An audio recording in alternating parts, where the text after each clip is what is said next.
I watched the video game anthology series Secret Level recently, so here's my ranking of all 15 episodes from worst to best. Also, just for context, out of all the games shown in this series, these are the only games that I've actually played, so keep that in mind when watching this video. While I appreciated the message it tried to convey at the end, this episode just felt like a whole lot of nothing that was just a waste of different PlayStation characters. This seemed like it had an interesting idea, but it didn't seem to say much with it by the end of it, despite some humor here or there. This one did have some cool action, but the rest of it I found to be largely pretty boring and didn't really explore the whole we're the good guys concept that it revolved around. This one was also far too short and simply felt like all build up and no payoff. Seriously, everything up to the end was so well done and I really wish it had been at least a few minutes longer.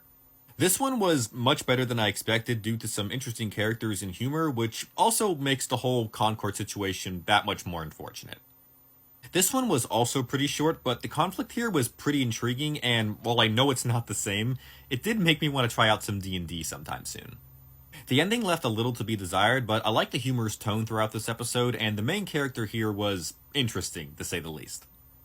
This whole story of a father looking for his daughter pulled me in right away, but it kept me interested with how it kind of twisted that idea.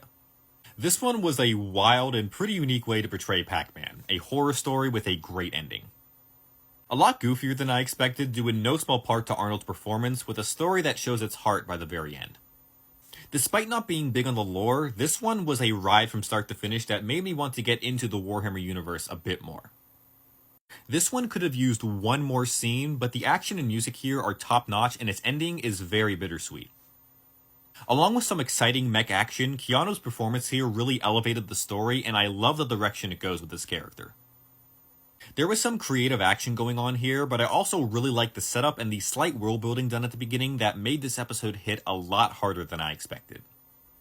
I loved how this whole episode was basically just a simple game between two characters, and the bit of philosophy going on at the same time really took this episode to a new level for me, making this my absolute favorite of the series. Agree? Disagree? Let me know what your favorite or least favorite episodes were.